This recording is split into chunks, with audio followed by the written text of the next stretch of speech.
Before we begin, tell me, where in the world are you watching from, and what time has found you? Moments like this matter when discussing the true purpose of Nyarlathotep, for he is the one figure in cosmic horror who appears to notice when we pay attention. This topic asks a simple but unsettling question. Why does Nyarlathotep exist at all?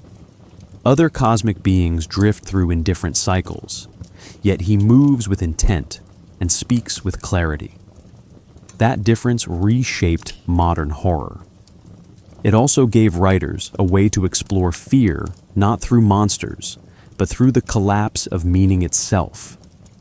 Nyarlathotep first emerged in the early 20th century, when science was rewriting the limits of reality and old certainties were falling away. Lovecraft created him during this cultural upheaval, and the character became a bridge between ancient mythic messengers and modern anxieties about truth, authority, and human fragility.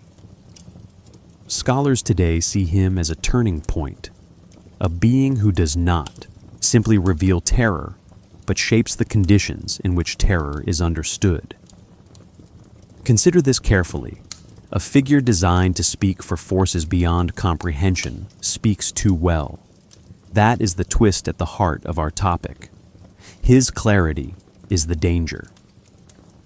Across this study, we will examine his origins, his shifting roles, and the cultural shadows he still casts. With that, let us step quietly into the main body, aware that even discussing him feels like crossing a threshold. Lovecraft conceived Nyarlathotep at a moment of extraordinary cultural volatility.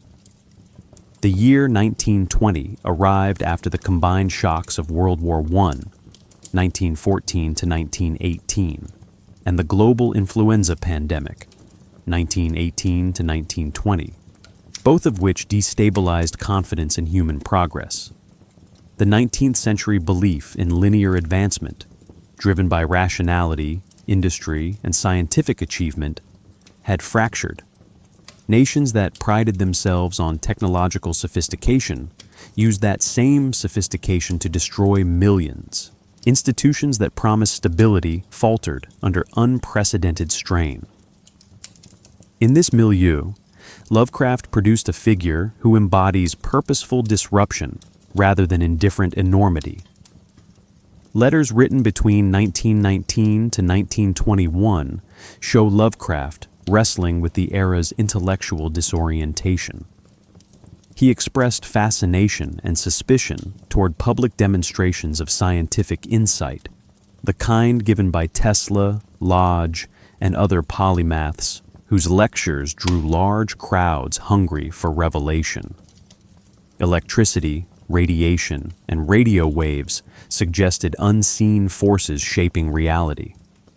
These discoveries fascinated scientists, but unnerved lay audiences, who sensed that reality might be far stranger than familiar metaphors allowed.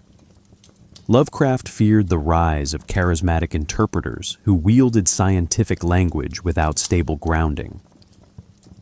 This anxiety crystallized into Nyarlathotep, a figure who presents knowledge persuasively while undermining coherence itself. The prose poem Nyarlathotep captures this cultural mood with stark efficiency. The narrator describes the pale light of electrical machines, crowds thronging lecture halls, and a performer whose demonstrations defy natural law. The imagery is grounded in the technological environment of the early 20th century, yet the outcomes feel mythic. Lovecraft sets Nyarlathotep in a recognizable world precisely so he can invert expectations. As the demonstrations become increasingly impossible, the crowd's confidence shifts from skepticism to hopeless recognition. They see not illusions, but truths incompatible with their frameworks. This dynamic reflects Lovecraft's concern that modernity produced knowledge faster than societies could interpret it. We must pause to examine a key point. Nyarlathotep is the only major Lovecraftian entity granted consistent agency and intentional speech. Cthulhu dreams, Yog-Sothoth permeates reality, Azathoth writhes at the center of chaos, but none of them acts in the human sense. Nyarlathotep does. This distinction emerges directly from Lovecraft's historical context.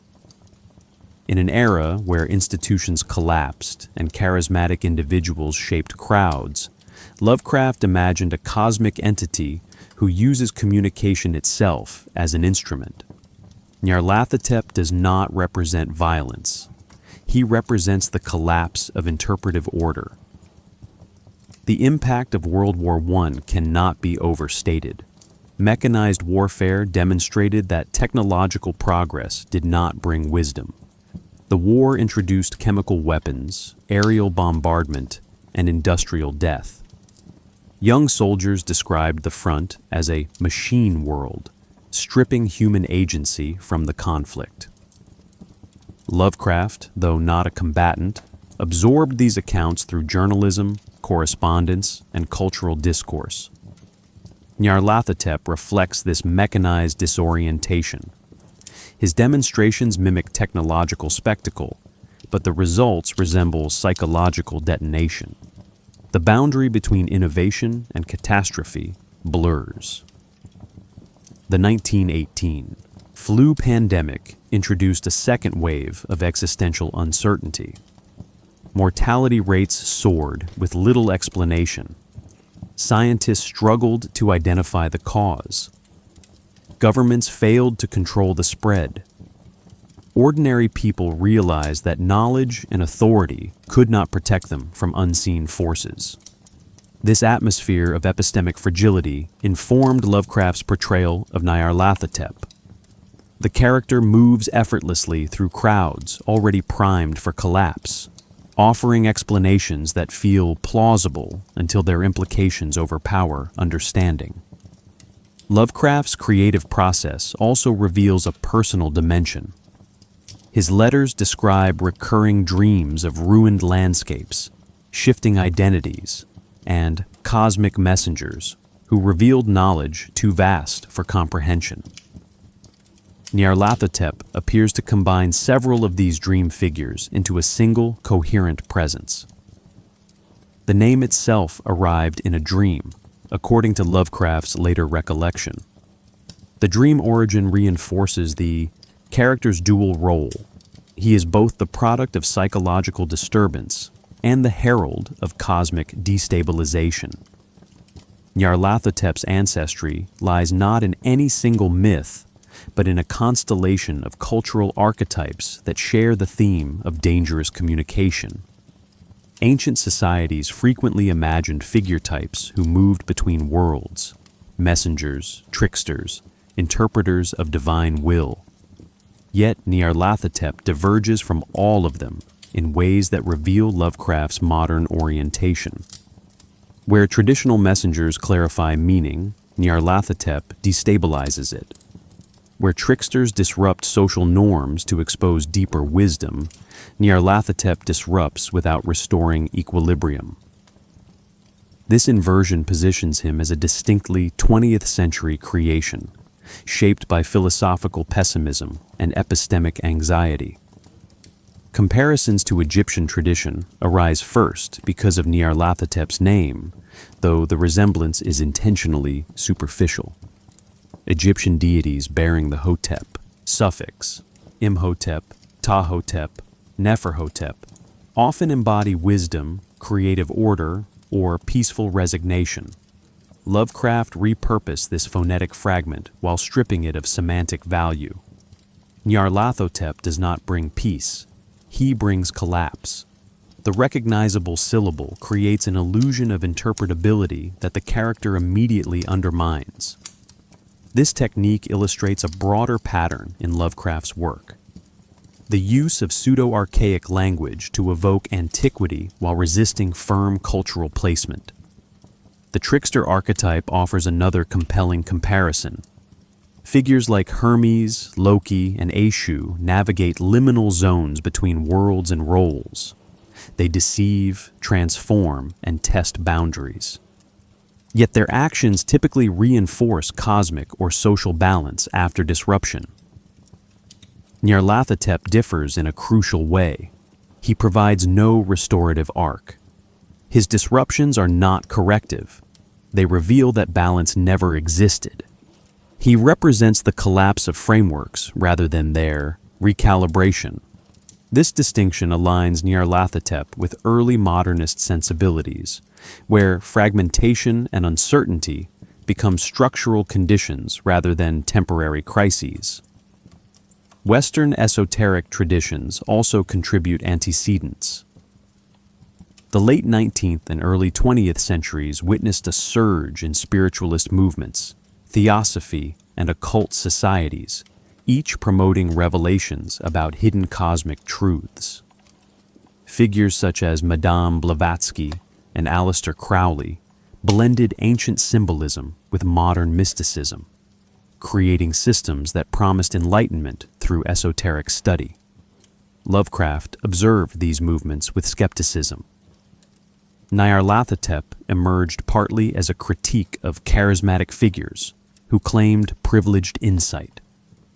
His clarity parodies their teachings. He offers revelation without system, exposing the human desire for meaning rather than satisfying it. Philosophical pessimism, especially the writings of Schopenhauer and Bierce, shaped Nyarlathotep's deeper conceptual roots. Schopenhauer argued that the world is driven by blind, insatiable will, indifferent to human suffering. Bierce depicted reality as hostile and fundamentally unknowable. Lovecraft synthesized these influences into a worldview where cosmic indifference forms the backdrop for all experience. Nyarlathotep becomes the interpreter of this worldview. He does not embody blind will. He articulates its consequences. He bridges the gap between human cognition and cosmic truth, while demonstrating that the bridge itself cannot support the traveler. We must pause here to consider the psychological dimension. Early 20th century thinkers, including Freud and Jung, introduced the idea that identity is layered, unstable, and driven by unconscious forces. Nyarlathotep reflects this intellectual shift. He dons masks that correspond to human expectations, revealing that identity itself can be manipulated. His mutable forms echo Jungian archetypes, yet they subvert interpretation rather than confirm it. Each mask reveals only that the human psyche seeks patterns, even where patterns are untenable. Finally, Nyarlathotep embodies cultural anxiety about authority. The early 20th century saw the decline of religious institutions, the rise of scientific prestige, and the emergence of political demagogues. In this context, Nyarlathotep becomes the figure who speaks persuasively without offering stability. He is the perfect authority for an age suspicious of authority. His presence reflects the fear that explanation itself may be dangerous, that understanding can undo the one who understands. These cultural antecedents converge in a triadic structure: mythic messengers, trickster interpreters, and philosophical pessimists. Nyarlathotep synthesizes all three while overturning their traditional roles. In the next subsection, we explore how this synthesis extends to the architecture of language itself, beginning with the crafted ambiguity of his name. Nyarlathotep's name stands at the center of his symbolic function. Lovecraft crafted names to evoke linguistic familiarity without granting interpretive access, and Nyarlathotep may be his most striking success. It feels ancient, yet not identifiable, meaningful, yet resistant to translation. This ambiguity is not decorative, it is structural. The name destabilizes readers before the character appears. They sense they ought to interpret it, but the tools required to do so remain insufficient. The name demonstrates, in miniature, the epistemic problem Nyarlathotep embodies. comprehension that dissolves the conditions of comprehension. Phonetically, the word travels through contrasting textures. Nyar opens with a nasal, sliding cluster that suggests fluid motion or distant resonance. Some scholars have noted its resemblance to syllables in West Semitic languages or to early transcriptions of African deities, yet no consistent lineage emerges. This pattern reflects Lovecraft's technique. He borrows the impression of antiquity without reproducing its linguistic logic. The result is suggestive without being legible, familiar without being known. The syllable carries the echo of cultural depth while withholding the depth itself. The middle segment, lath, shifts tonal quality. It introduces abruptness, almost a rhythmic fracture. Names in Lovecraft often contain such fractures, signaling that identity is not cohesive, but layered. In this case, the fracture mimics Nyarlathotep's multiplicity, his 1,000 forms and adaptive masks. Linguistically, the shift interrupts flow, much like the character interrupts interpretive continuity in every story he enters. Readers encounter a pattern, then encounter its disruption. The word embodies destabilization as a linguistic event. The ending Hotep invites the clearest historical association. In ancient Egyptian, HTP signifies peace, satisfaction, or an offering of reconciliation. It appears in names of revered scribes, advisors, and spiritual figures. Lovecraft knew enough Egyptology to use this echo deliberately. Yet he strips the term of its semantic grounding. Nyarlathotep brings neither peace nor reconciliation. The inclusion of Hotep becomes a form of semiotic misdirection, an assurance of order preceding its collapse. Consider this carefully. The name promises the stability the character proceeds to dismantle. This inversion transforms cultural memory into an instrument of disorientation. Nyarlathotep's masks extend this linguistic strategy into the realm of symbolic identity. Each form carries its own name or epithet: the Black Pharaoh, the Haunter of the Dark, the Bloated Woman, the Howler in the Night. None replaces the central name. Instead, each reinterprets it. The name Nyarlathotep becomes a root from which countless semantic branches grow. This structure resembles mythic traditions where deities possess multiple epithets, but Lovecraft modifies the pattern. Traditional epithets clarify divine function. Nyarlathotep's proliferating titles obscure it. The more names he acquires, the less stable his identity becomes. Naming expands possibility rather than restricting it. Language becomes the primary tool of Nyarlathotep's influence. He communicates with precision, an unprecedented behavior among Lovecraft's cosmic beings. When he speaks, his diction is calm, rational, and authoritative. This clarity contrasts sharply with the instability his words produce. The narrative tension arises because the audience perceives coherence even as meaning collapses. He embodies the paradox of communication. Language can illuminate or corrode, empower or unravel. In stories like Dream Quest, Nyarlathotep explains the cosmic hierarchy with almost pedagogical ease. The explanation is not false. It is simply incompatible with the frameworks of the one receiving it.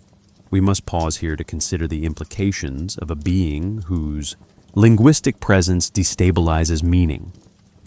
Early 20th century linguistic theory, particularly Saussure's structuralism, emphasized the arbitrary relation between signifier and signified. Lovecraft internalized this cultural shift. Nyarlathotep becomes a figure who exploits the arbitrary nature of language, revealing how fragile meaning becomes when severed from stable reference. His speech exposes the gap between words and the realities they attempt to name. In this sense, He is not only a character, but a commentary on linguistic modernity. His name also performs a narrative function. Readers encounter it long before understanding its implications. The name lingers like an unanswered question, generating suspense through semiotic withholding. Every iteration of the name, spoken by cultists, whispered in legend, carved in artifacts, reinforces its gravity without revealing its content. Lovecraft uses repetition not to clarify, but to haunt. Nyarlathotep's name becomes the conceptual center of a gravitational field. Stories orbit it, yet none defines it. The significance of this linguistic architecture becomes clearer when contrasted with other mythos names. Cthulhu is guttural and oceanic. Yog-Sothoth is ceremonial and arcane. Azathoth is cosmic and dissonant. Each evokes its entity's domain. Nyarlathotep's name evokes ambiguity itself. It does not describe an origin, location, or nature. It describes disruption. It prepares the audience to expect the collapse of interpretive frameworks before the narrative begins. Lovecraft constructs Nyarlathotep not as a fully explained figure, but as a mythic presence perceived through fragments. This method mirrors how anthropologists reconstruct ancient religions from incomplete records. Myths rarely arrive as full narratives. They accumulate through scattered references, ritual traces, and secondary accounts. Lovecraft adopts this technique deliberately. His stories rarely center Nyarlathotep. Instead, they gesture toward events in which he played a decisive but partially obscured role. This creates a sense of authenticity. Nyarlathotep feels older than his texts because his mythology appears already in motion when readers encounter it. The prose poem Nyarlathotep acts as his first textual anchor. Yet even there, the narrator seems to recount a memory rather than a current experience. The story is framed as a recollection, a whispered rumor of events that have already dissolved into collective dread. This distancing technique situates Nyarlathotep within an emergent folklore, rather than a traditional narrative. When the narrator describes crowds following the strange dark man, the tone resembles a historical witness rather than a character in fiction. Readers sense documentation rather than invention. Lovecraft reinforces this impression by blending mundane detail with impossible events. The setting resembles a real American city in the early 1920s. Streetcars, lecture halls, electrical displays, yet the outcomes defy physics. This combination lends credibility because the impossible erupts within the known. Rather than transporting readers to alien realms, Lovecraft introduces Nyarlathotep into their world. Myth begins in familiarity. The uncanny intrudes upon the ordinary, not the other way around. Scattered references across Lovecraft's later works deepen the sense of an evolving mythology. In Dream Quest, characters speak of Nyarlathotep in hushed tones, implying a reputation that long predates the narrative. In The Dreams in the Witch House, he appears through ritual and geometry, suggesting that certain occult traditions have always known his influence. In The Haunter of the Dark, his presence emerges from an artifact tied to an ancient cult. None of these stories provides a full biography. Instead, each contributes a fragment, much like archaeological shards that imply a lost civilization. Myth grows by accumulation, rather than explanation. We must pause here to observe the narrative value of deliberate omission. Nyarlathotep does not require a definitive origin story because his function is conceptual rather than historical. Origin stories stabilize characters. They grant causal frameworks. Nyarlathotep resists stabilization. His mythic power derives from the sense that he belongs to a larger, unseen architecture, the the reader glimpses only obliquely. Accordingly, Lovecraft builds his mythology through implication. Readers infer more than they know. This process creates what scholars call authentic ambiguity, uncertainty that feels embedded, not accidental. Intertextual echoes strengthen this authenticity. Descriptions from one story resonate faintly in another, forming a loose network of associations. The pit of night, the dark man, the crawling chaos. These phrases recur across decades. Even when authors outside Lovecraft's circle adopt the character, they preserve these elements, reinforcing continuity through shared lexicon rather than formal canon. The effect resembles oral tradition, where storytellers repeat motifs while altering context, creating a myth that evolves organically. Another important technique is Nyarlathotep's selective visibility. He appears directly only when necessary to accelerate narrative collapse. Otherwise, his influence radiates through artifacts, dreams, cults, or cosmic events.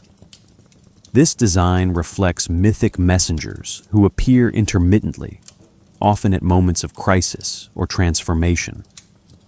By limiting his direct presence, Lovecraft heightens its significance. Nyarlathotep becomes a pivot point. Wherever he appears, interpretation shifts. Finally, Lovecraft's refusal to confine Nyarlathotep to a single ontology enriches the myth further. Is he servant of Azathoth? Is he cosmic strategist? Is he independent agent? The stories provide contradictory clues. This inconsistency feels intentional. Mythic figures often have multiple, conflicting identities depending on region or era. Nyarlathotep operates similarly, though with modern philosophical underpinnings. He appears stable, yet remains fundamentally indeterminate. Nyarlathotep embodies a constellation of ideas that define cosmic horror at its deepest philosophical level. He is not merely a participant in the cosmic order. He is its interpreter, a being who clarifies principles that other entities manifest only indirectly. Three concepts serve as the structural foundation of his narrative purpose: human insignificance, universal entropy, and the porous boundary between dream and reality. Each concept predates Lovecraft, yet Nyarlathotep fuses them with an intentionality that earlier mythic figures never possessed. The result is a character who does not simply represent cosmic truth. He narrates the collapse that cosmic truth produces. Human insignificance first emerges through Nyarlathotep's method of communication. In the 1920 prose poem, he speaks plainly while dismantling the frameworks through which people understand themselves. When the narrator states that the crowds knew the world would end, the line reveals a psychological rupture rather than prophetic insight. The revelation strikes not because Nyarlathotep announces doom, but because his demonstrations expose how little human perception matters in a universe governed by forces beyond comprehension. Unlike Cthulhu, whose presence overwhelms by sheer magnitude, Nyarlathotep accomplishes the same effect through precise articulation. Significance decays when the mind encounters information it cannot meaningfully interpret. We must pause here to note the philosophical shift. Earlier horror often focused on physical vulnerability. Lovecraft shifted the locus of dread toward intellectual vulnerability. Nyarlathotep amplifies this shift by engaging directly with human cognition. His lessons do not crush the body. They erode the mental scaffolding that supports identity. Insignificance becomes not a conclusion, but an experience, an internal unraveling triggered by too much clarity. Entropy provides the next pillar. Lovecraft often depicted entropy as the universe's default condition.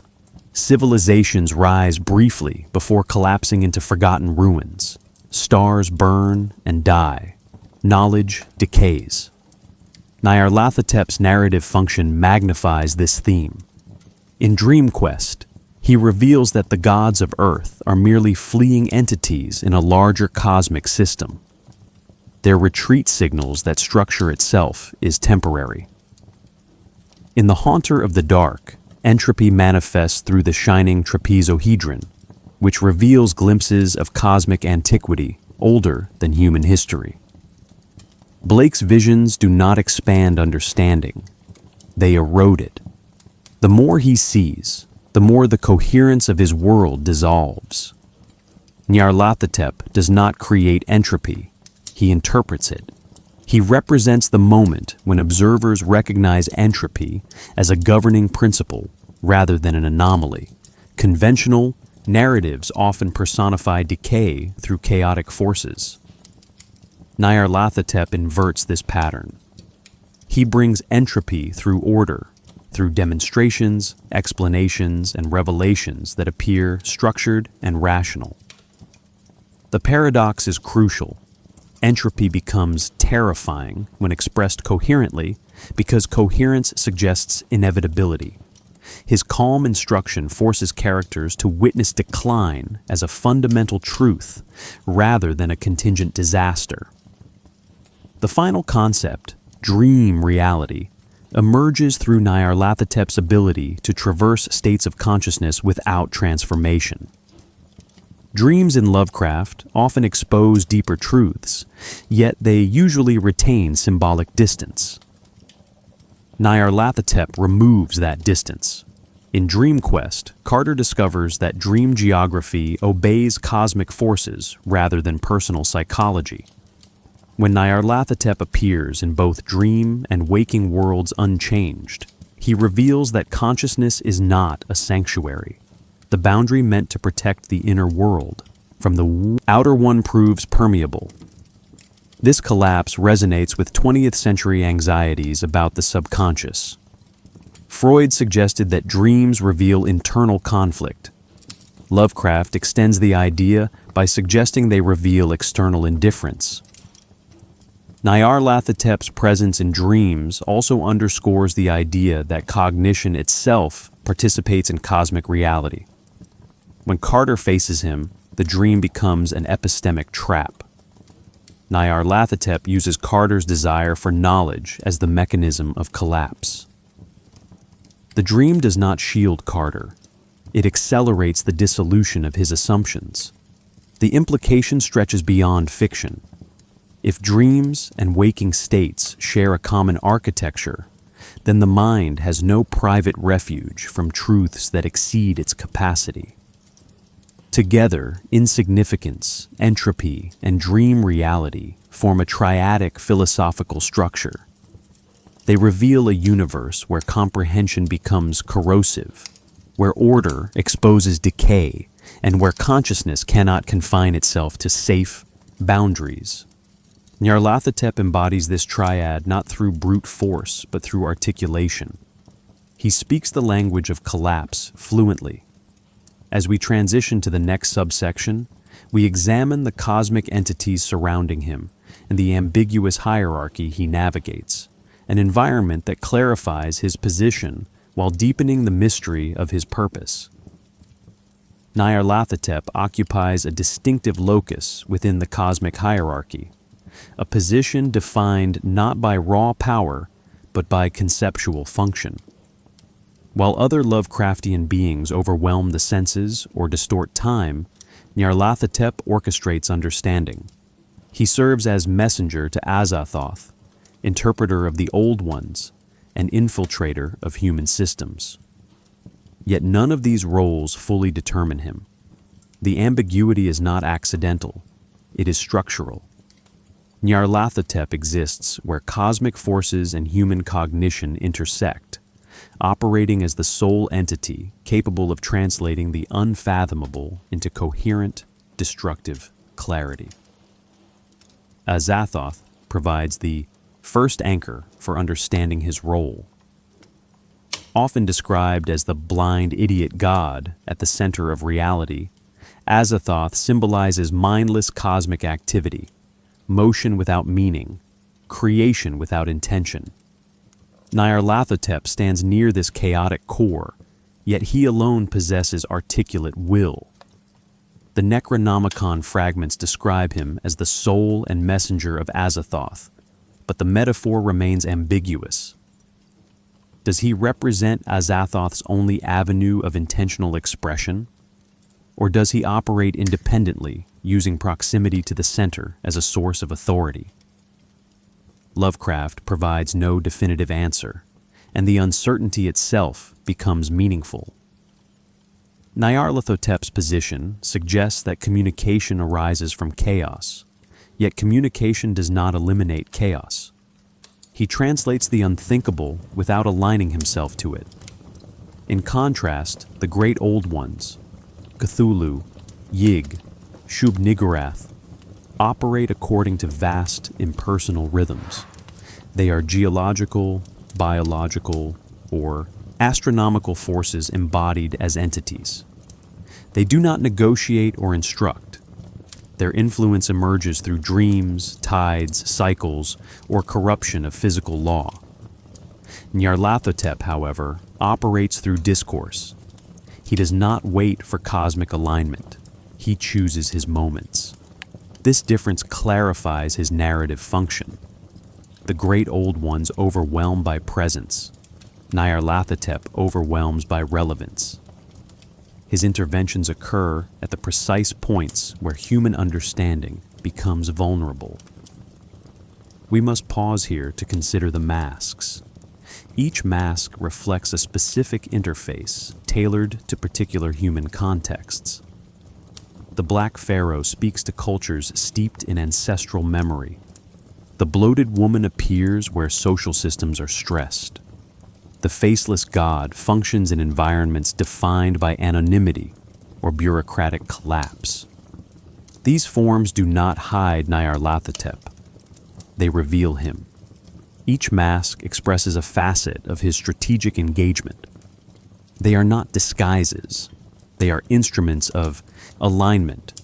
He appears as whatever form best exploits the cognitive weaknesses of the audience. The Dreamlands introduce another dimension.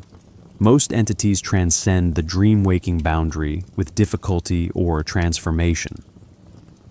Nyarlathotep crosses effortlessly. This ability positions him as a being whose ontology is not tied to a single level of reality. In Dream Quest, he manipulates Carter's journey with the same intentionality he displays on Waking Earth.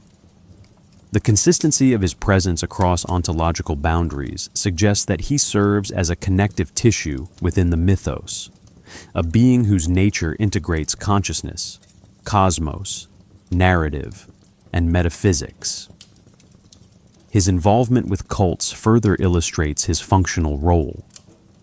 Cultists of Cthulhu worship in anticipation. Cultists of Yog-Sothoth experiment with forbidden knowledge. Cultists of Shub-Niggurath perform rituals of fertility and transformation. Nyarlathotep's followers often receive direct instruction. He communicates with them, not abstractly, but conversationally. This proximity disrupts traditional religious structures. Where other cults await divine intervention, Nyarlathotep initiates contact. This inversion transforms him into a force of epistemic destabilization. He does not encourage faith. He encourages participation in collapse.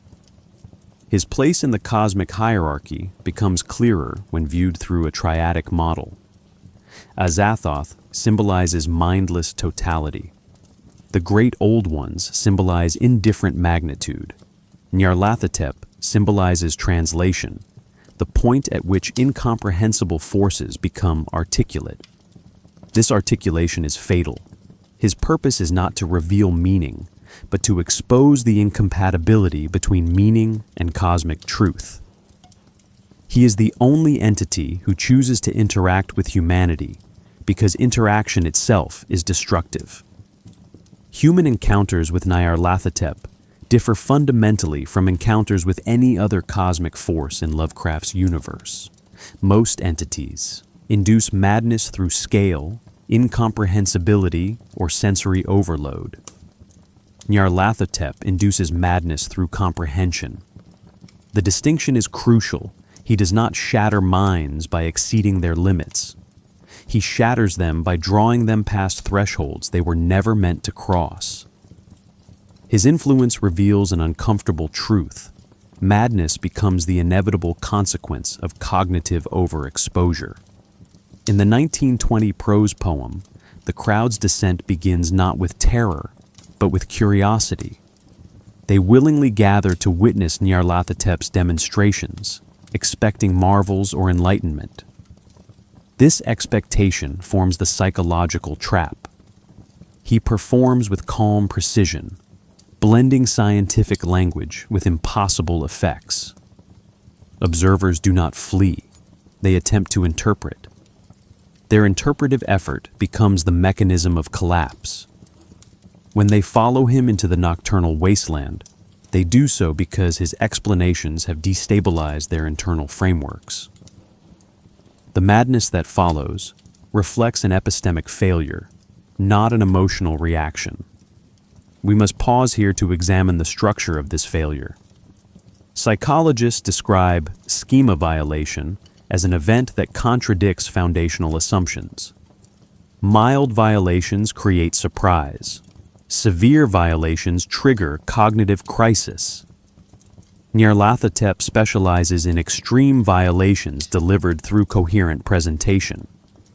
He confronts audiences with information that appears rational, yet undermines the rational structures required to understand it. The mind attempts to assimilate the information, only to discover that assimilation dismantles the very system performing it. Madness arises not from confusion, but from recursive clarity. The narrative pattern intensifies in the haunter of the dark. Blake approaches the shining trapezohedron as a researcher drawn toward forbidden knowledge. His journal entries reveal a man moving steadily from curiosity to fixation.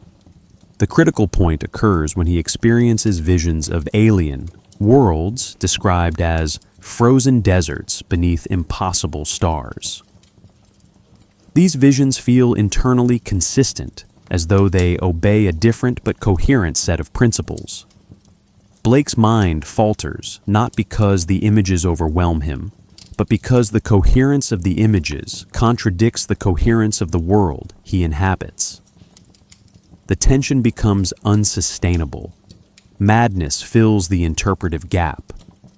Nyarlathotep's method becomes clearer when contrasted with dream-driven madness associated with Cthulhu. In Cthulhu myths, madness results from proximity to non-human consciousness. In Nyarlathotep myths, madness results from proximity to meaning that human cognition cannot support. His communication acts like a conceptual solvent. Every revelation he offers appears reasonable until the moment its implications become incompatible with the observer's worldview. Reason collapses under the weight of its own conclusions. Social contagion adds another dimension. In the prose poem, entire crowds descend into coordinated hysteria. Their breakdown is collective, not individual. Lovecraft was writing during a period when mass psychology, studied by Le Bon, Trotter, and later Freud, attracted significant attention. These thinkers argued that crowds amplify susceptibility, eroding individual critical faculties. Nyarlathotep exploits this vulnerability. When he delivers demonstrations to large groups, he accelerates social feedback loops. Each observer's failing interpretation reinforces the failing interpretations of others. Madness becomes communal. The collapse of shared meaning becomes more dangerous than the collapse of individual cognition. Nyarlathotep's most unsettling trait may be his ability to guide individuals into participating in their own undoing. In Dream Quest, Carter's downfall begins with his desire to understand the structure of the dreamlands. Nyarlathotep does not lure him through temptation. He merely clarifies the consequences of Carter's search. Once clarified, Carter cannot retreat. His mind follows the logic to its end, even though the end erases the premise of his quest. The tragedy lies in the inevitability. Human reason compels him forward, unaware that the path leads toward disintegration. This pattern echoes a universal human condition. People seek coherence. They follow explanations that appear structured. They interpret anomalies rather than reject them outright. Nyarlathotep weaponizes this tendency. His victims do not collapse because they misunderstand him. They collapse because they understand him correctly. The precision of his revelations strips meaning from the structures that previously organized experience. In psychological terms, his victims confront existential incongruence, the recognition that their frameworks do not map onto reality. Forbidden knowledge in Lovecraft's universe usually refers to secrets humanity was not meant to discover, alien texts, occult rituals, cosmic histories. With Nyarlathotep, forbidden knowledge takes on a different character. It is not hidden. It is not obscured. It is not encoded in cryptic manuscripts. Nyarlathotep presents his knowledge openly and clearly. The danger lies not in the content, but in its epistemic consequences. Certain truths cannot coexist with the interpretive structures that shape human identity. When Nyarlathotep communicates these truths, the structures collapse. Forbidden knowledge becomes destructive when it exposes contradictions within the frameworks that interpret it. A stable worldview requires foundational assumptions: continuity, scale, causality, agency. Nyarlathotep systematically dismantles these assumptions. In The Haunter of the Dark, the visions Blake receives reveal civilizations predating humanity by incomprehensible spans of time. The revelation does not merely enlarge Blake's perspective, it nullifies the anthropocentric orientation that anchors his understanding. Knowledge of cosmic antiquity annihilates the meaning of human history. Blake does not go mad because he sees too much. He goes mad because what he sees renders his previous knowledge unusable. We must pause to consider the relationship between forbidden knowledge and interpretive collapse. Knowledge becomes forbidden not because it is dangerous to possess, but because it disconnects the knower from the conceptual ecosystem that once sustained them. Nyarlathotep's revelations function like a philosophical solvent. They dissolve the implicit scaffolding, assumptions about time, order, reality, that make thought possible. The knower retains cognitive ability, yet the surrounding intellectual terrain has vanished.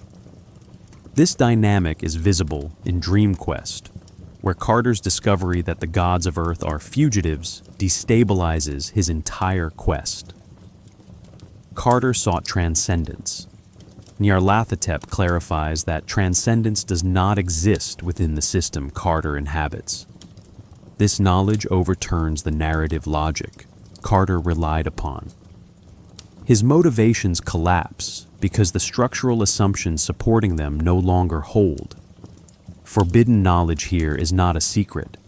It is an interpretive inversion. Nyarlathotep's method of delivering forbidden knowledge differs from occult or mystical traditions. Occult knowledge often requires labor, study, ritual, sacrifice. It promises transformation or empowerment. Nyarlathotep bypasses these structures. He delivers knowledge directly, without protective intermediaries. This immediacy is integral to the collapse. Humans cannot integrate truths of cosmic scale because the cognitive distance required for integration has been removed. His clarity compresses understanding into moments the psyche cannot expand into coherent frameworks. Artifacts associated with Nyarlathotep sharpen this dynamic. The shining trapezohedron acts as an epistemic conduit that bypasses interpretation entirely. It presents visions that feel internally consistent and externally devastating. The artifact does not require decoding. It produces revelation. Yet revelation without interpretive mediation is indistinguishable from collapse.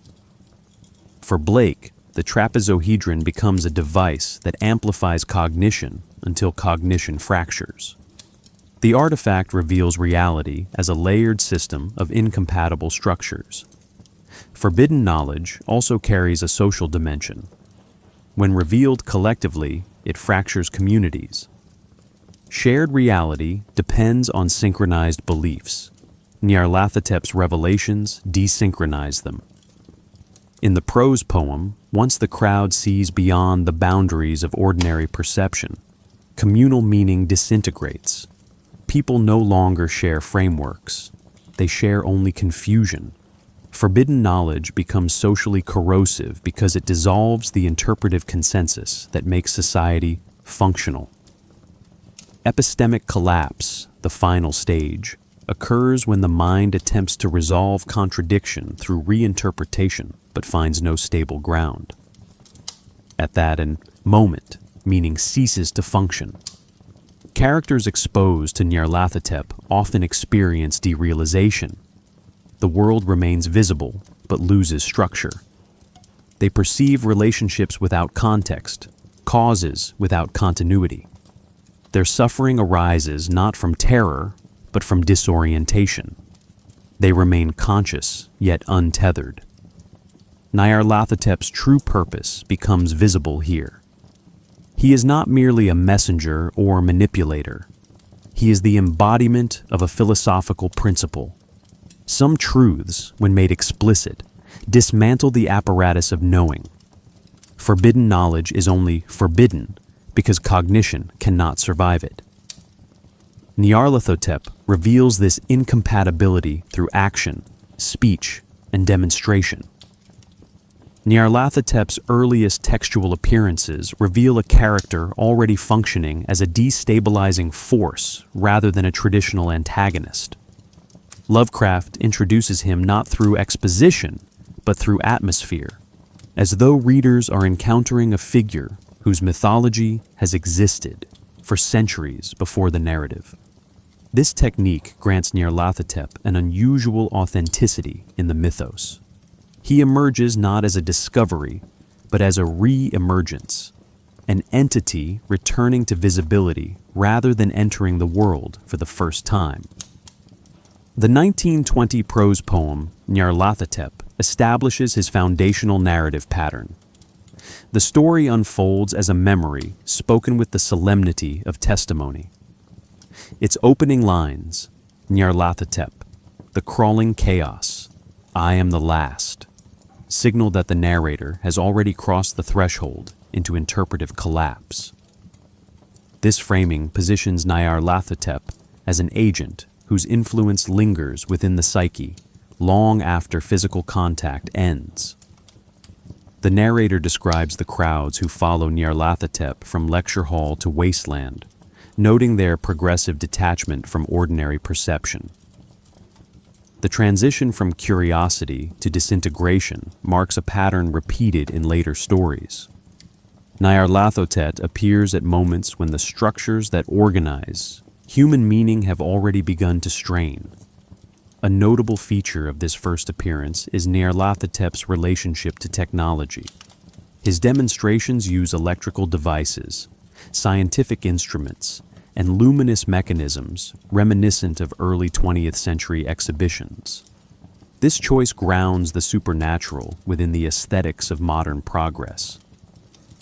Lovecraft aligns Nyarlathotep with technological revelation, implying that scientific advancement can expose rather than shelter humanity from cosmic realities. This interweaving of the modern and the cosmic recurs throughout the mythos and reinforces the idea that dread emerges not from superstition, but from precision. The intertextual evolution continues in the dream quest of unknown Kadath. written 1926 to 27, where Nyarlathotep becomes a narrative strategist rather than a wandering prophet. Here he appears as a regal, composed figure who presides over the final sequence with calculated calm. He addresses Randolph Carter directly, situating himself as interpreter of the cosmic hierarchy. The tone is instructional, almost pedagogical.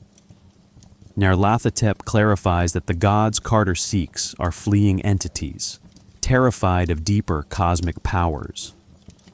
This revelation repositions Nyarlathotep not as subordinate to divine beings, but as a force positioned beyond their reach. When he later casts Carter into the void, the gesture feels less like punishment and more like demonstration. Carter's fate becomes a case study in the consequences of transcendental ambition. We must pause to observe the continuity between these two early appearances. In both, Nyarlathotep employs clarity as his central instrument. He does not deceive. He reframes. He does not mislead. He corrects. His power lies in revealing a perspective that invalidates the observer's previous understanding.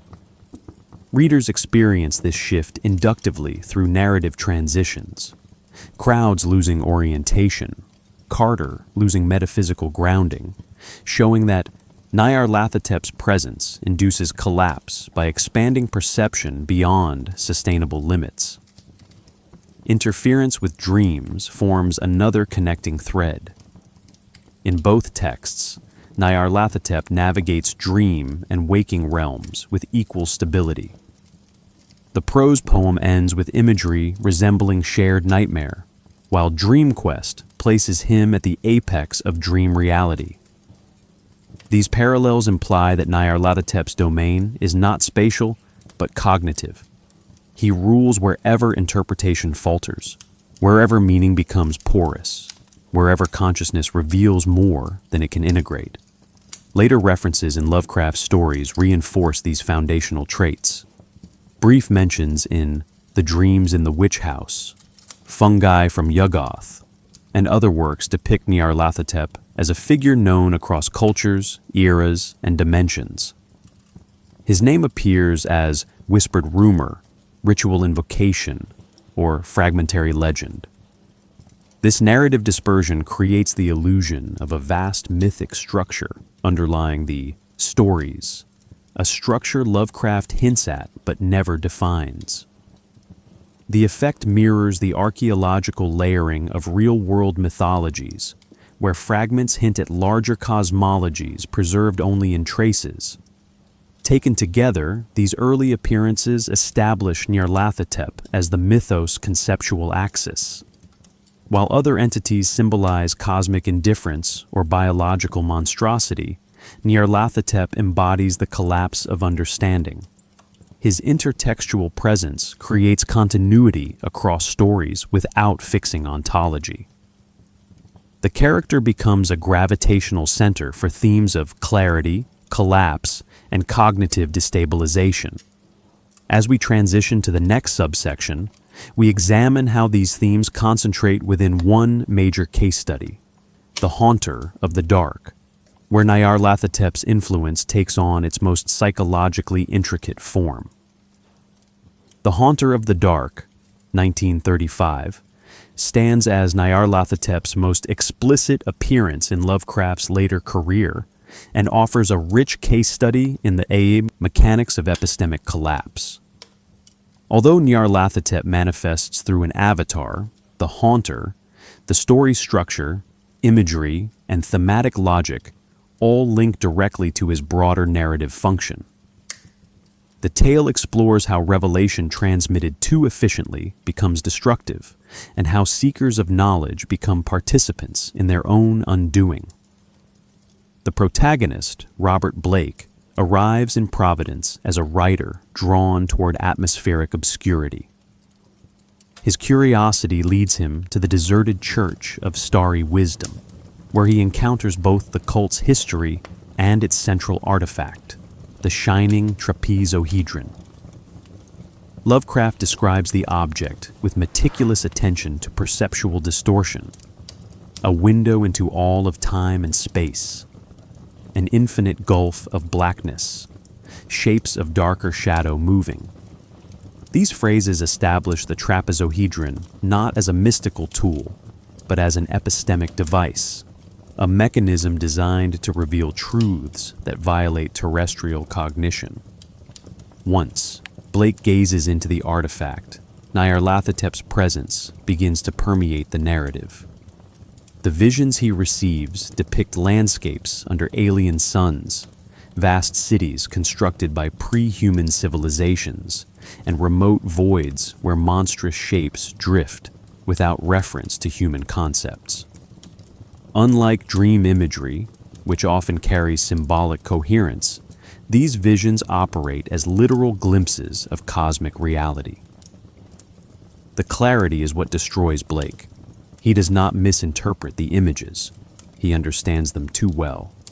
His entries reveal a mind trying to reconcile incompatible frameworks, the finite world of providence, and the infinite systems glimpsed through the trapezohedron. We must pause here to analyze an essential technique: the absence of deception. Nyarlathotep does not trick Blake. The trapezohedron does not distort. The haunter does not manipulate perception.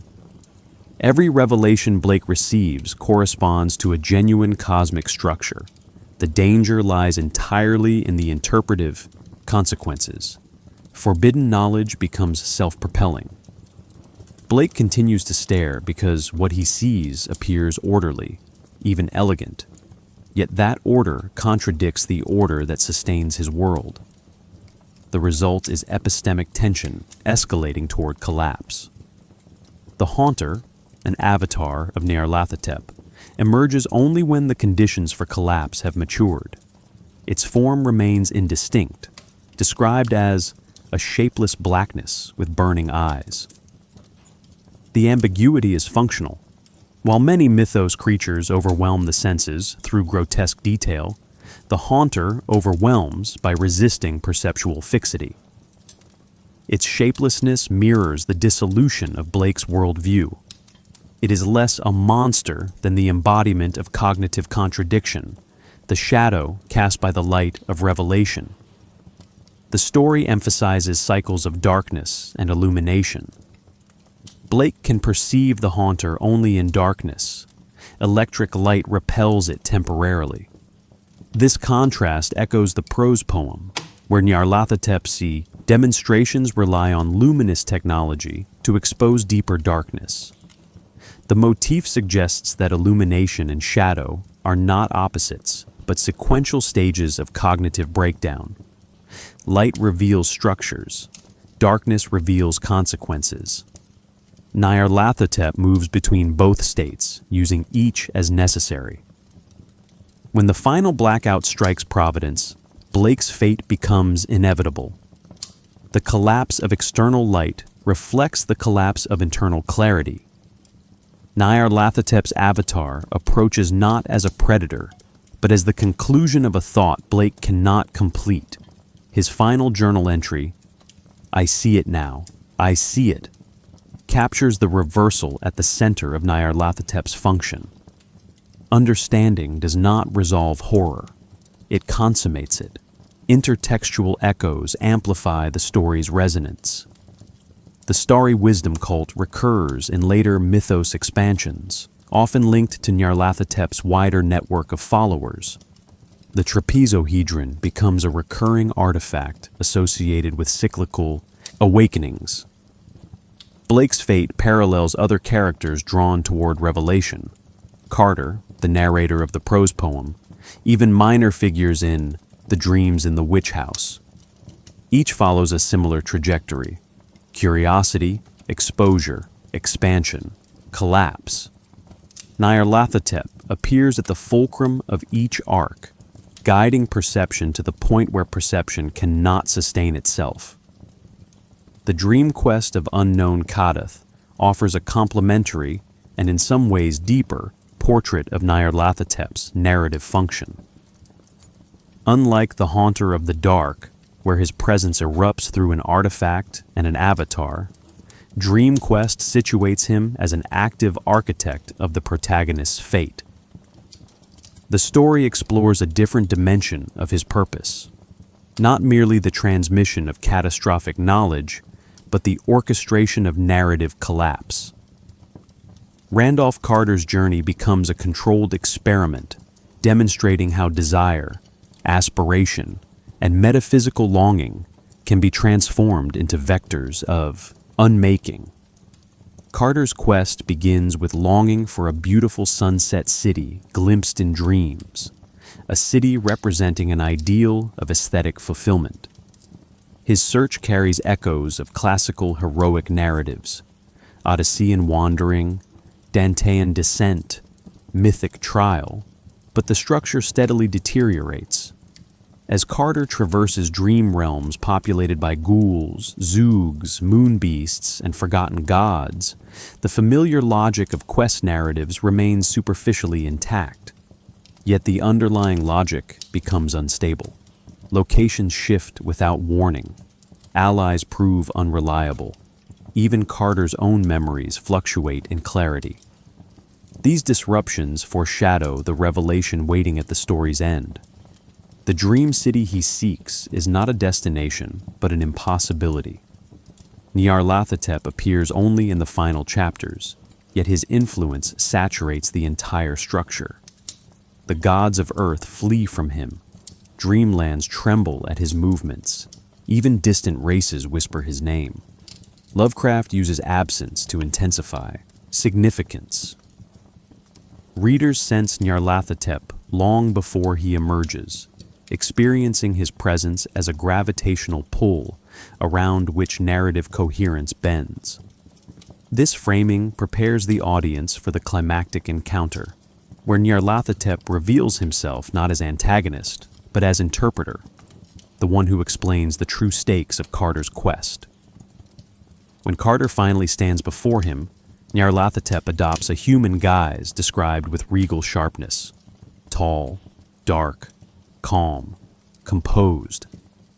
The scene mirrors the prose poem, where Nyarlathotep's poise heightens dread by implying control. He addresses Carter directly, outlining the structure of the cosmos with chilling precision. The gods Carter reveres are weak, transient, fearful. The dream city he seeks belongs not to divine realms, but to his own memory, insulated from the cosmic forces that would annihilate it. This revelation unravels the meaning of Carter's entire journey. Nyarlathotep performs the narrative equivalent of removing a keystone. The quest collapses under its own conceptual weight. We must pause to observe how Lovecraft uses this moment to articulate a larger principle. Nyarlathotep weaponizes interpretation. He does not punish Carter. He contextualizes him. The explanation itself destroys the quest's metaphysical foundation. The dream city cannot be attained because its significance relies on ignorance. Its beauty functioned as ideal precisely because its nature was unknown. Once named, once explained, once revealed, it becomes finite, anchored, diminished. Nyarlathotep exposes the paradox that drives Carter's longing. Pursuit seeks fulfillment, yet fulfillment erases pursuit. Revelation ends narrative possibility. Nyarlathotep's cruelty takes the form of precision. He does not lie. He does not misrepresent. He simply removes interpretive illusions. Carter wished for transcendence. Nyarlathotep shows him that transcendence is structurally impossible. The gods of Earth hide from cosmic forces. Humans hide from cosmic truths. Dreams provide temporary insulation, not escape. The city of Carter's desire exists only because he does not fully understand it. By revealing its origin in memory, specifically in a childhood vision, Nyarlathotep collapses the distance between dream and self. The ideal dissolves into nostalgia. The quest dissolves into self-recognition. Nyarlathotep then enacts the final gesture. He casts Carter into the void. This moment dramatizes epistemic collapse as spatial fall. Carter plummets through cosmic darkness, stripped of narrative anchoring. Only at the last instant does he awaken, a transition that confirms dreams are not sanctuary, but threshold. The awakening saves him physically, but not conceptually. The encounter leaves Carter with a destabilized identity, aware that his desires function as traps within a universe indifferent to meaning. Intertext connections deepen the effect.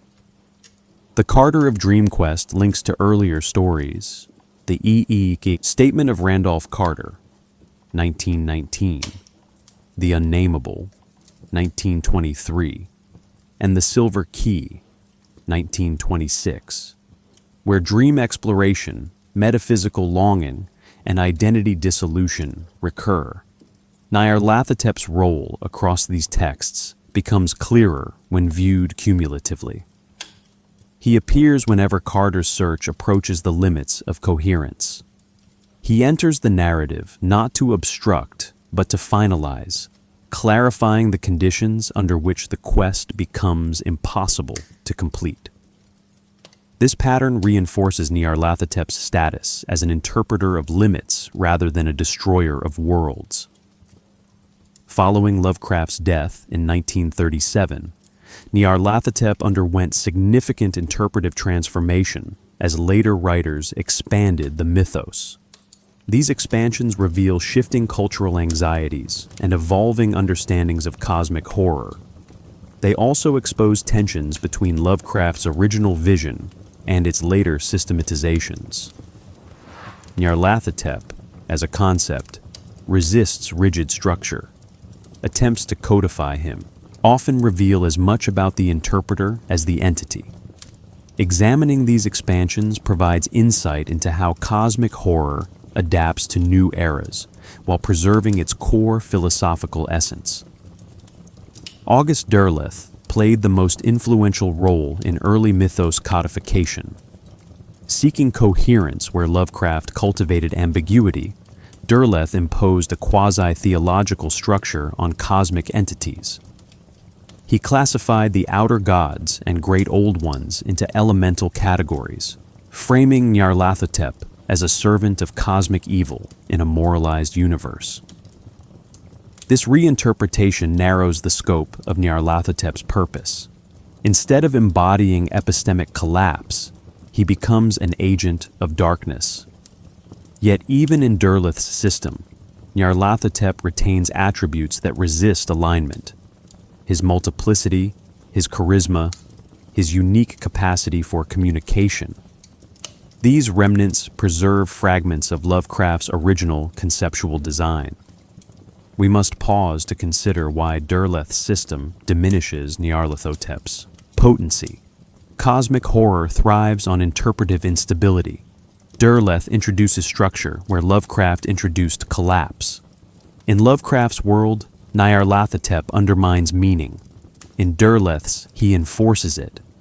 This inversion shifts the thematic focus from philosophical dread to cosmological conflict, reducing Nyarlathotep's role from existential interpreter to mythological antagonist.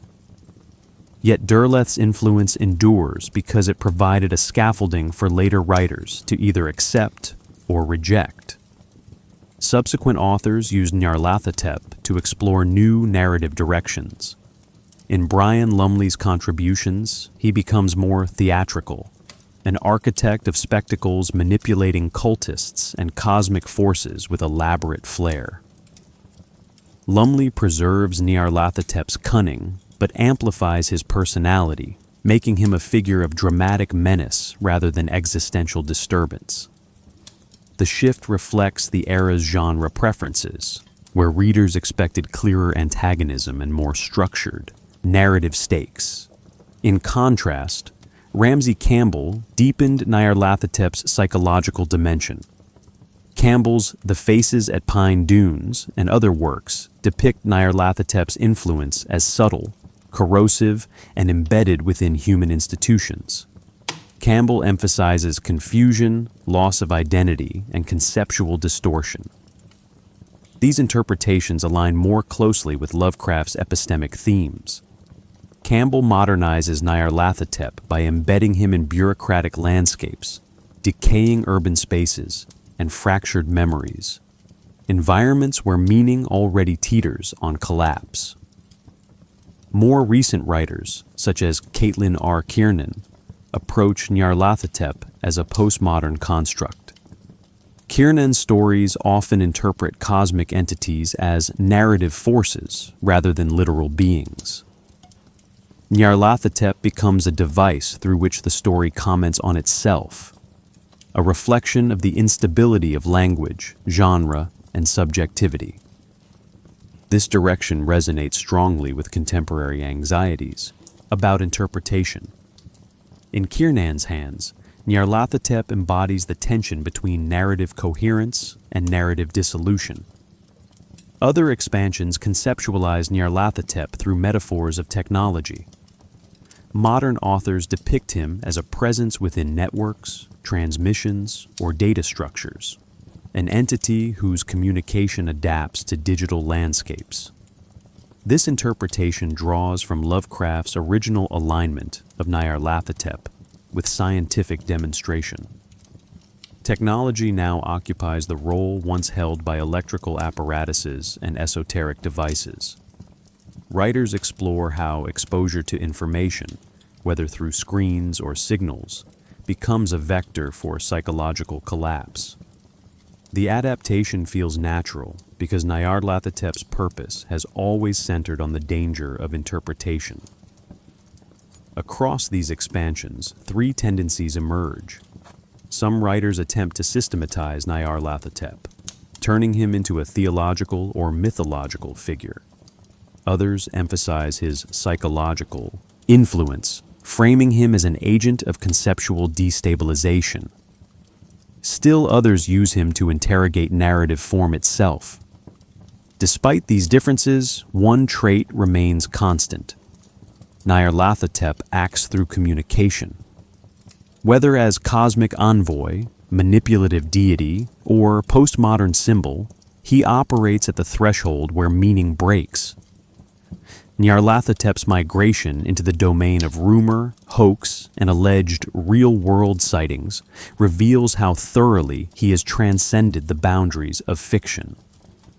Unlike Cthulhu, whose presence in popular culture often becomes iconographic or humorous, Nyarlathotep inspires narratives that position him as an active, observing force. These accounts arise not from belief in the literal mythos, but from cultural fascination with figures who destabilize perception. The myths surrounding Nyarlathotep thus function as a mirror, reflecting anxieties about manipulation, misinformation, and epistemic vulnerability. One of the earliest pseudo-sightings dates to the 1940s, when a brief article circulated in occult newsletters claiming that a tall, dark wanderer visited Cairo and performed demonstrations resembling those in Lovecraft's 1920 prose poem. The article, later exposed as a hoax, presented the figure as a scientific prodigy whose experiments produced impossible geometries of light. Although fictional, the hoax inspired further retellings, each adding details until the story resembled regional folklore. This early myth demonstrates a recurring pattern. Nyarlathotep appears wherever people feel uncertain about authority and knowledge. The hoax reflected wartime uncertainty, and its spread depended on a cultural appetite for figures who could explain chaos through spectacle. Urban legends intensified during the 1960s and 1970s, decades defined by political upheaval, televised conflict, and the rise of media-driven perception.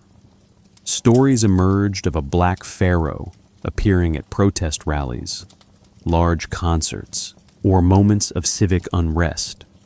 These accounts often described a charismatic speaker who inspired sudden emotional cohesion in crowds before vanishing. No evidence supports these claims, yet the stories persist because they express collective fear.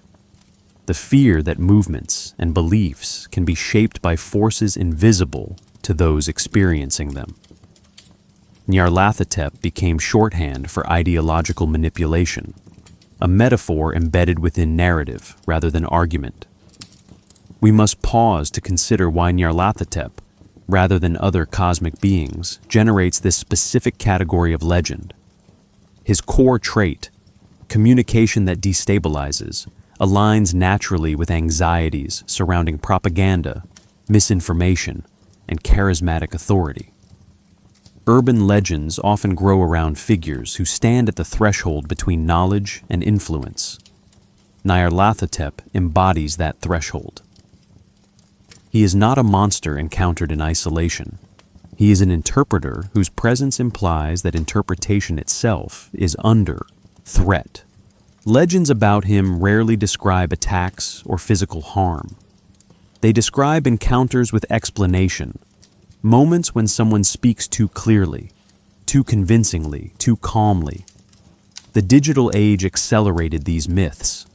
Beginning in the early 2000s, message boards hosted posts from anonymous users claiming to have encountered the tall one with the voice that feels like memory. These narratives follow predictable structures. A stranger offers unsettlingly precise insight, predicts an event with eerie accuracy, or articulates a truth the listener should not have understood. Such stories belong to the same family as glitch in the Matrix accounts. Yet they carry a unique tone of intimacy. The claimants present themselves not as witnesses to supernatural spectacle, but as recipients of unrequested clarity. Nyarlathotep's function appears unchanged. He destabilizes not by horror, but by explanation. Some modern hoaxes deliberately use Nyarlathotep as a template. In 2013, a viral short story circulated depicting a charismatic lecturer whose presentation induced nausea, confusion, and euphoria. Though clearly fictional, it spread because readers interpreted it as commentary on media-induced overstimulation. Other creators crafted sighting logs, which mimic paranormal reporting formats while describing encounters with a shifting, soft-spoken figure. These works highlight a triadic pattern within contemporary myth-making: anxiety about information, fascination with persuasion, and fear that reality no longer feels coherent. Importantly, real-world Nyarlathotep legends seldom involve supernatural abilities. Witnesses describe behavioral anomalies rather than cosmic interventions. This restraint reveals the cultural logic at play. Modern audiences find epistemic disruption more believable and more frightening than overt supernatural intrusion. Nyarlathotep thrives in this environment because his power has always been cognitive. When urban legends portray him as an agent of conceptual confusion, they do so not by extending Lovecraft's work, but by aligning with its core. Sightings also appear in artistic subcultures. Street art in cities like Tokyo, Prague, and Buenos Aires depicts a faceless figure speaking into megaphones or leaning over crowds. The imagery conveys influence rather than omnipotence. Artists use Nyarlathotep to comment on surveillance, political speech, and emotional manipulation. The character becomes a symbol for unclear authority, the presence that informs, explains, or directs without ever revealing motive. This iconography reinforces the cultural shift from fear of monsters to fear of interpreters. Nyarlathotep's adaptability across media forms highlights his conceptual flexibility. Unlike other cosmic entities whose visual identity becomes predictable, Nyarlathotep remains narratively elastic. Filmmakers, game designers, and musicians reuse him not as a static figure, but as a mechanism, an instrument for exposing instability within perception, narrative, or system. This adaptability explains his persistent presence across genres that value ambiguity over spectacle.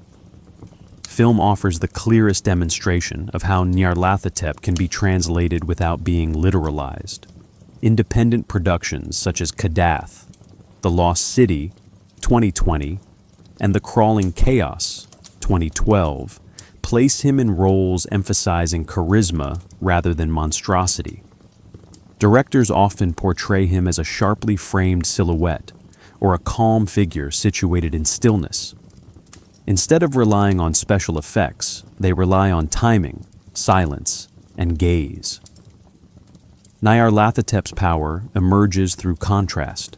He speaks plainly in scenes where others react with growing uncertainty. The camera suggests his influence by constraining perspective, mirroring the way his explanations constrain interpretation. He becomes a compositional device as much as a character. Larger-scale productions rarely use Nyarlathotep directly because his conceptual role resists cinematic clarity. Yet thematic descendants appear often. The articulate antagonist who reveals too much. The figure who explains reality until it fractures. The calm destroyer whose insight feels like violation. Films such as Annihilation, 2018, and Under the Skin, 2013, echo these patterns, though without naming him. The resemblance indicates how deeply Nyarlathotep's function has permeated the language of modern horror. In games, Nyarlathotep's presence becomes more dynamic. Chaosium's Call of Cthulhu tabletop RPG treats him as the ultimate narrative catalyst. Each of his masks becomes a scenario framework. The Black Pharaoh for archaeological intrigue, the Bloated Woman for urban dread, the Faceless God for bureaucratic or institutional horror. Game masters use him sparingly because his appearance shifts campaigns from investigation into collapse. His role often marks the point at which players realize that comprehension itself has become dangerous. Digital games reinterpret Nyarlathotep through systemic manipulation. Titles influenced by the mythos, such as World of Horror, 2020, or certain fan expansions for Elden Ring, portray him as a force affecting menus, rules, or interface. Glitched text, distorted geometry, or abrupt changes in mechanics mimic the feeling of epistemic instability. The player responds not to physical threat, but to system-level disruption. This approach resonates with contemporary anxieties about technology and information structures. Nyarlathotep becomes the embodiment of corrupted logic, a presence that reshapes the rules governing the player's experience. Music extends Nyarlathotep's influence into auditory forms. Experimental and ambient composers incorporate him into soundscapes built from drones, dissonant harmonics, and collapsing rhythms. Works like N. Calhoun's Trapezohedron Study No. 3, or the Lovecraftian dirge ensembles Masks for 1,000 Voices, explore perception through sound layered on the edge of coherence. These compositions avoid melody, favoring textures that destabilize auditory expectations. They reenact Nyarlathotep's method, clarity that leads to unease, structure that collapses into disorder, repetition that reveals hidden contradictions. Live performance art often uses Nyarlathotep as a commentary on spectatorship. Performers adopt shifting identities, addressing the audience in tones that oscillate between instructive and unsettling. The form emphasizes complicity. Viewers become participants, their interpretations shaping the experience. This dynamic mirrors Nyarlathotep's interactions with crowds in the prose poem, where the audience follows not because they are compelled, but because they misunderstand the nature of the revelation offered. Across film, games, and music, three patterns recur. First, Nyarlathotep is rarely shown directly. His presence manifests through distortion, explanation, or system failure. Second, creators emphasize charisma rather than monstrosity, treating him as an articulator of doom rather than its instrument. Third, adaptations preserve the idea that revelation is harmful, whether through cinematic stillness, digital glitches, or auditory fragmentation. Nyarlathotep's purpose remains clear: to expose the audience to structures that cannot support understanding. Nyarlathotep's migration into subcultural and academic spaces demonstrates how a fictional entity can become an intellectual tool, one used to model instability, question authority, and interrogate the limits of interpretation. Unlike Cthulhu, whose image saturates pop culture as an emblem of monstrous absurdity, Nyarlathotep appears where discussions of cognition, communication, and epistemology intersect. His presence in these contexts reveals that cosmic horror can function as a conceptual apparatus long after the narrative veil dissolves. Occult subcultures began appropriating Nyarlathotep as early as the 1950s, when several fringe groups adopted him as a symbolic figure representing the spirit of revelation without sanctuary.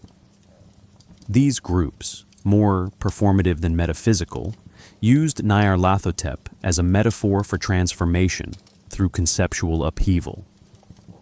Rituals invoking the voice behind the threshold, a phrase borrowed from the Haunter of the Dark, often involved recitations intended to destabilize ordinary self-perception.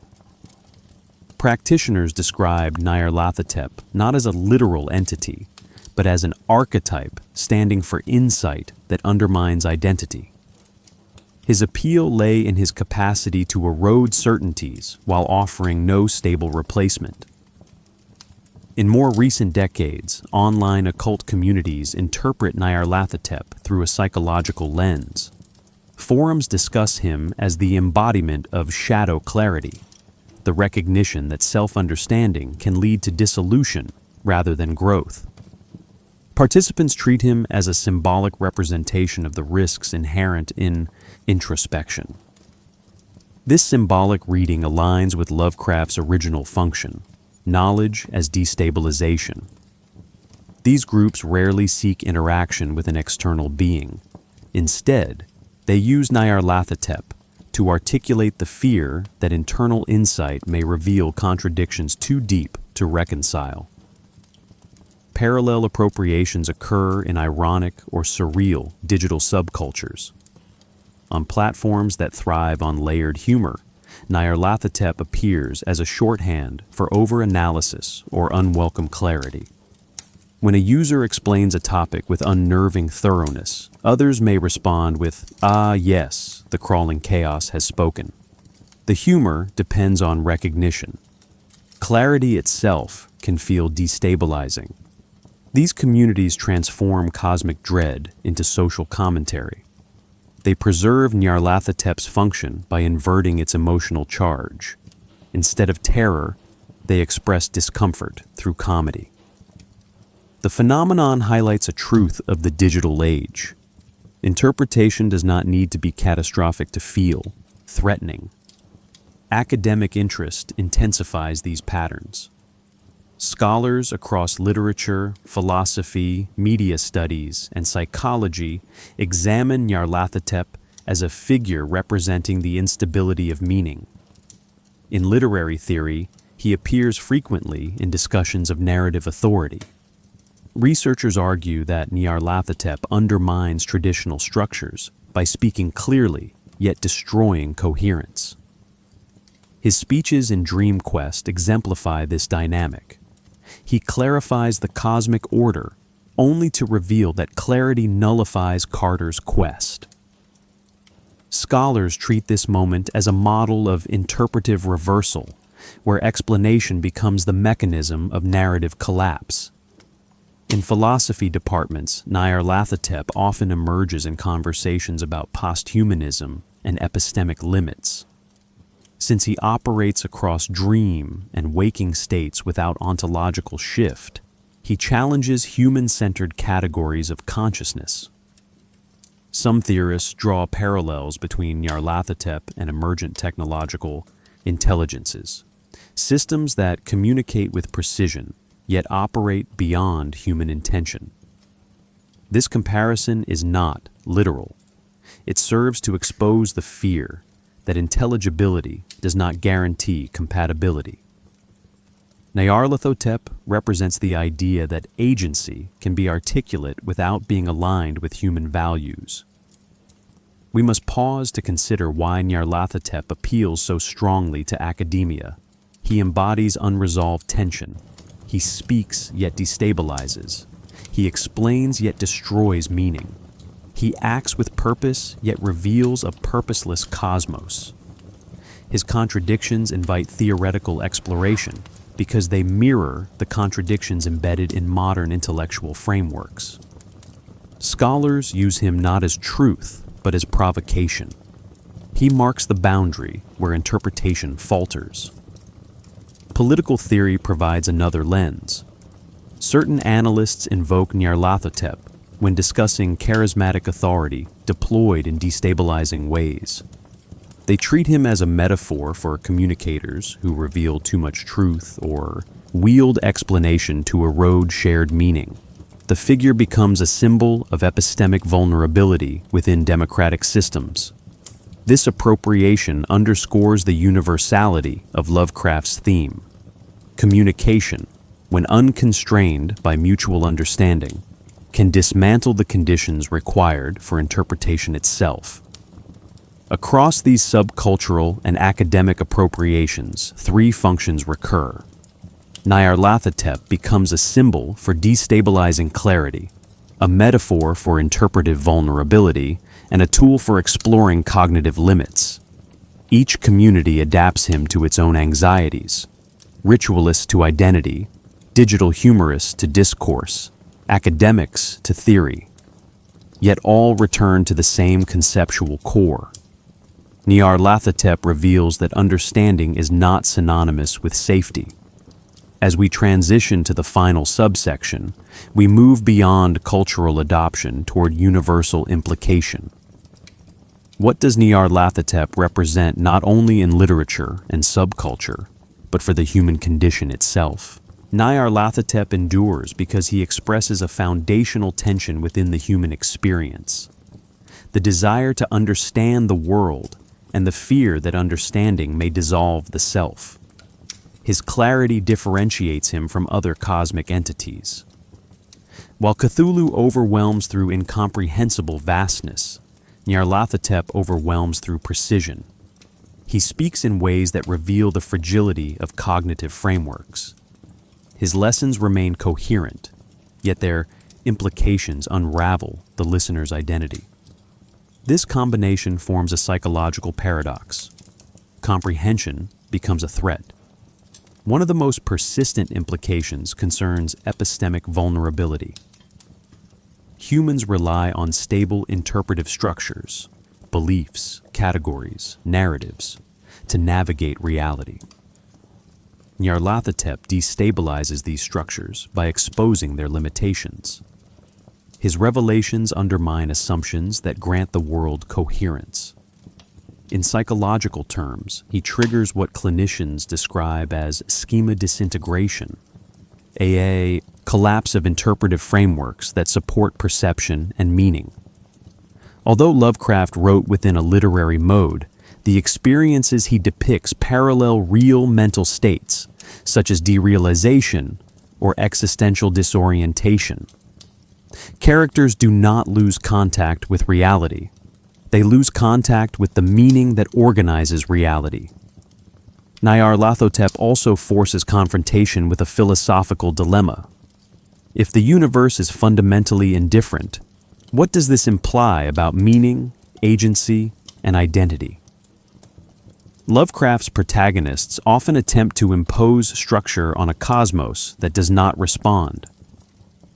Nyarlathotep reveals that attempts at structure may themselves be illusions. When he explains the cosmic hierarchy to Carter in Dream Quest, his tone resembles instruction.